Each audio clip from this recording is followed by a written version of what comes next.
ছেলেটা বলতেছে যে তোকে বিয়ে করবো, ব্ল্যাকমেল করতেছে আমাকে। ছেলেটা বলছে যে তোমাকে বিয়ে করবো, কথা বলে এভাবে আমার সাথে ফটো নিচ্ছে, ফটোগুলো পার্সোনাল ফটো আমার নিয়ে স্ক্রিনশট মারে ওগুলা দিয়ে ব্ল্যাকমেল করতেছে।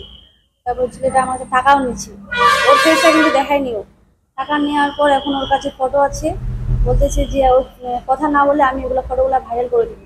ভিডিও কল করছিল ছেলেটা, বলতে তোমার ফেসটা দেখাও, আমি তো তোমাকে বিয়ে করবো। এভাবে ছেলেটা ফটোগুলো নিয়ে স্ক্রিনশট মারে রেখেছে।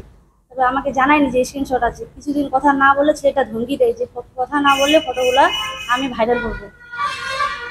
এইভাবে ছেলেটা পুরো টর্চার করতো 6-7 মাস ধরে। 60 থেকে 70 হাজার টাকা নিচ্ছি, কিন্তু আমার কাছে অতগুলো ইসে নাই, প্রুফ নাই। আমার কাছে 49,000 টাকার প্রুফ আছে। সহ্য করতে না পারি থানায় আসছি, থানা থেকে আমাকে টাইম দিচ্ছে, সময় মতো এখানে নিয়ে আসলো ছেলেটাকে। আমি চাই যে ছেলেটার কঠোর শাস্তি হোক, পরবর্তীকালে যেন অন্য কোনো মেয়ের সাথে এমন না করে ছেলেটা।